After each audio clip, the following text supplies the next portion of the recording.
Radio Money, leader français de la gestion d'épargne en ligne, présente Sud Radio, Osez investir, Thomas Binet. Bon, maintenant que vous nous avez fait gagner beaucoup d'argent, on va essayer de le placer, de le faire fructifier. Thomas, on parle de quoi ce matin ? Oui, Jean-Marie, on va parler des meilleurs livrets pour optimiser son épargne. On va parler du financement participatif. C'est quoi et ça sert à quoi avec notre grand témoin Benjamin Watine, cofondateur de SoWeFund, plateforme de financement participatif. Et on prolongera d'ailleurs ce sujet avec notre experte Marion Chapelle-Massot qui va nous parler de l'aspect fiscal, justement, de l'investissement participatif. Mais tout de suite, on commence par expliquer quelque chose. Sud Radio, Osez investir, le conseil de la semaine. Thomas, aujourd'hui, vous nous parlez des meilleurs livrets à privilégier, notamment avec la baisse prévue du taux sur le livret A. Thomas, la grande question qui préoccupe beaucoup de Français, alors une des grandes questions en tout cas en ce moment, est-ce qu'avec la baisse des taux du livret A en janvier prochain, c'est encore intéressant d'y placer son argent ? Oui, clairement oui, Jean-Marie, même si après cette baisse, le livret A restera quand même l'un des placements sans risque les plus intéressants. Les taux devraient passer de 3% à 2,5%, mais il est toujours exonéré d'impôts et de prélèvements sociaux. De plus, avec un plafond à 22 950 €, il reste un excellent choix pour les petites et moyennes épargnes. Bon, ça c'est une bonne solution pour ceux qui n'ont pas encore atteint ce plafond, mais alors pour ceux qui l'ont atteint, qui ont des montants plus élevés à placer ? Là, le choix devient un petit peu plus compliqué. Les livrets classiques des banques offrent des rendements faibles, souvent autour des 0,93%, et sont soumis au prélèvement forfaitaire unique de 30%.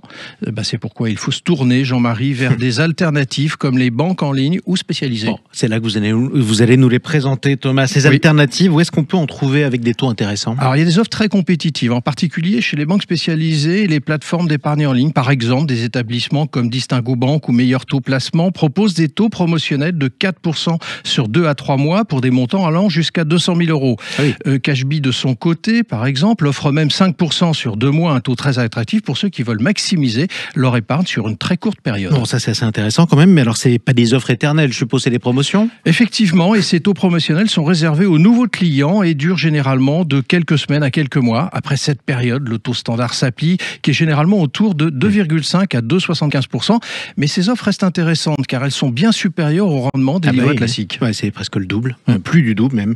Alors on peut dire qu'il faut être réactif dans ces cas-là, surveiller aussi les promotions des établissements financiers et en profiter comme pour les soldes, quoi. Absolument, et c'est absolument ça. Il faut rester informé, profiter des périodes de promotion, mais aussi bien lire les conditions de ces offres. Et n'oublions pas les banques en ligne qui peuvent également offrir de bons rendements, à condition d'ouvrir un compte courant en parallèle. En résumé, même si les taux baissent un peu, il existe encore des solutions intéressantes pour faire fructifier son argent en toute sécurité. Bon, et puis le moyen le plus sûr pour vous de vous tenir informé, c'est d'écouter Thomas Binet tous les dimanches sur Sud Radio, évidemment. Allez, tout de suite, on accueille votre invité, Thomas. Haussmann Executive Search, leader du recrutement sur les métiers de la finance et de l'immobilier, présente Sud Radio, Osez investir, l'invité. Et votre invité, Thomas, c'est Benjamin Watine. Bonjour et bienvenue sur Sud Radio. Bonjour. Vous êtes le cofondateur et le CEO de SoWeFund. C'est une placement de financement participatif. Elle a été créée il y a 10 ans. Vous êtes l'invité de Thomas Binet. On va commencer par la première chose qu'on doit vous poser dans ce genre de circonstances, c'est définir ce que c'est d'ailleurs le financement participatif, parce qu'on connaît certainement l'appellation pour beaucoup d'entre nous, mais dans le même temps, c'est quoi concrètement ?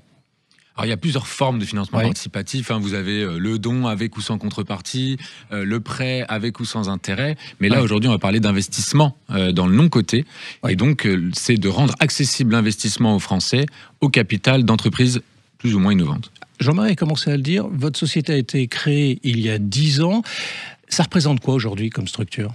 Alors aujourd'hui, SoWeFund, c'est une plateforme pionnière leader dans le co-investissement, dans l'innovation et les startups. C'est un petit peu plus de 100 millions d'euros investis dans plus d'une centaine d'entreprises. Et notre métier, c'est de rendre accessible l'investissement aux côtés des professionnels du secteur, parce que vous allez le voir, c'est un investissement qui est très rentable, mais qui dit rentabilité, dit aussi risque. Alors, c'est une entreprise qui a envie de se développer et qui va faire appel à vos services.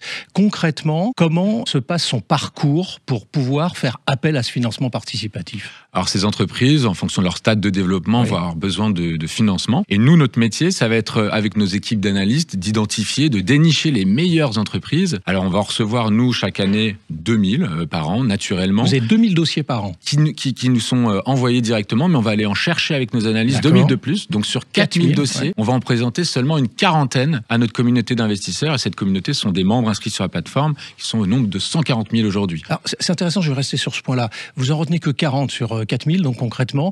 Quels sont les critères que vous retenez pour les retenir, justement? Nous, aujourd'hui, on va avoir des critères, évidemment, de potentiel de croissance.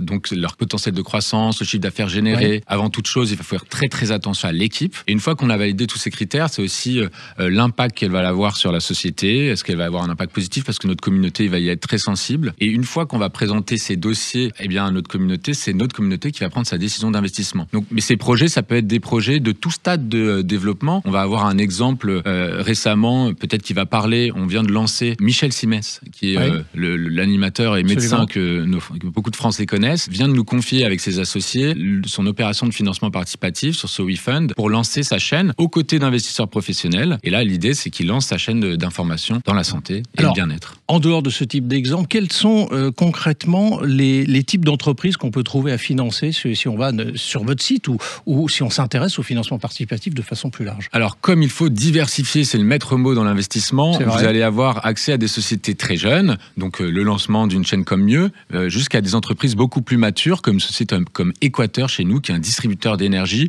qui va vous permettre de participer à cette aventure et qui a été une de nos belles sorties d'ailleurs sur So WeFund, parce qu'il faut aussi, quand on investit, il faut aussi penser à sa rentabilité et sa sortie. Concrètement, les différentes sociétés, vous allez avoir des sociétés, nous qu'on va appeler des sociétés deep tech, donc très technologiques, qui vont être dans la rhéologie.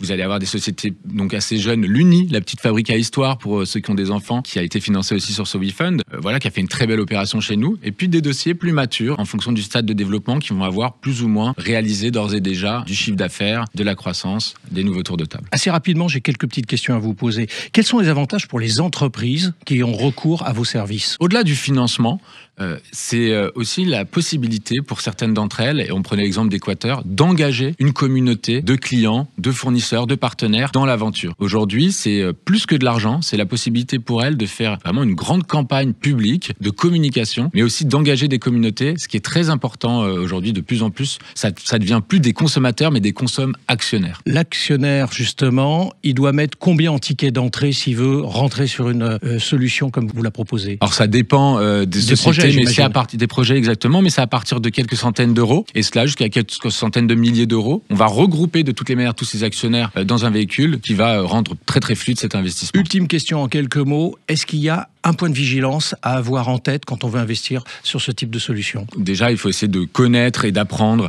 et de suivre, de faire sa propre idée de ce en quoi on va investir, pas avoir un comportement moutonnier. Mais on rappelle que c'est un investissement à risque qui manque de liquidité. On peut pas sortir quand on veut, on n'est pas en bourse et on peut perdre tout ou partie de son investissement. Maintenant, la dernière chose, c'est qu'il y a des systèmes et des avantages fiscaux qui sont proposés, notamment avec le dispositif MIDI, et qui peut vous permettre de défiscaliser de 18 avec l'IR-PME jusqu'à 50% avec le dispositif MIDI sur votre impôt sur le revenu. Et on va voir le détail. C'est Marion qui va en parler. Absolument.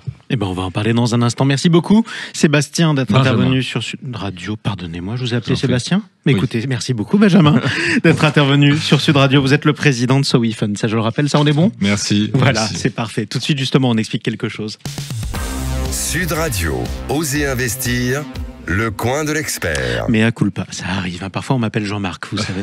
Alors, tout de suite, on accueille votre experte, mon cher Thomas. C'est Marion Chapelle-Massot. Là, je me trompe pas, on est d'accord. Bienvenue, Marion. Bon retour chez nous. Vous êtes experte en gestion de patrimoine, dirigeante du cabinet de Carillon en gestion privée. Vous allez, mon cher Thomas Binet, avec Marion, nous apporter des informations complémentaires pour investir dans les PME. Oui, Jean-Marie, parce qu'on parle investissement dans les petites et moyennes entreprises. On vient de le voir avec notre invité. Et c'est pour soutenir effectivement aussi le tissu économique français tout en bénéficiant donc d'une réduction d'impôts, Marion. Bien oui Thomas, soutenir le tissu économique tout en réalisant une économie d'impôts, c'est encore possible pour 2024. Il s'agit de la loi Madelin IR-PME, à ne pas confondre avec le contrat ou les contrats Madelin qui octroient des avantages aux salariés et gérants d'entreprise. Alors Marion, concrètement, comment pouvons-nous réduire nos impôts en investissant dans ces fameuses sociétés françaises? Eh bien l'IR-PME, c'est un dispositif vous demandant d'investir dans des entreprises bien spécifiques, que sont les sociétés non cotées, comme les startups, les PME, les TPE, en échange d'une réduction d'impôt sur le revenu de 18% du montant de votre investissement. Alors attention, pour 2024, il faudra bien être vigilant et avoir versé les fonds avant le 31/12 pour être éligible. Oui, donc c'est dans quelques jours, évidemment. Mais est-ce que l'investisseur peut investir le montant qu'il souhaite ? Et non, Thomas. Non. Il y a un plafond. Oui. En l'occurrence, 50 000 euros investis pour un célibataire maximum et 100 000 pour un couple, ce qui donne respectivement 9 000 et 18 000 euros de réduction d'impôt. Donc attention, ces réductions d'impôt sont soumises au plafonnement des niches fiscales qui est de 10 000 euros par an par foyer fiscal. Alors si je comprends bien votre démonstration, dans le cas d'un investissement pour un couple, on perd 8 000 euros d'avantage fiscal, c'est bien ça ? Alors si vous investissez plus que le plafond annuel, eh bien il est possible de reporter la partie de l'investissement qui dépasse le plafond aux années suivantes. Et donc vous pouvez réduire votre impôt sur le revenu les 4 années à venir. Enfin Marion, combien de temps l'investisseur doit conserver ses titres pour ne pas remettre en cause son avantage fiscal ? Parce que c'est souvent sujet à durer tout ça. Et oui, pour bien être éligible à l'IR-PME, vous devez vous engager à conserver jusqu'au 31 décembre de la 5e année suivant la souscription au capital avant de revendre les titres. Merci Marion. Et merci à vous Thomas Binet, on vous retrouve dimanche prochain sur Avec Sud grand Radio. plaisir Jean-Marie. Sud Radio, Osez investir, Thomas Binet. Avec Yomoni, leader français de la gestion d'épargne en ligne.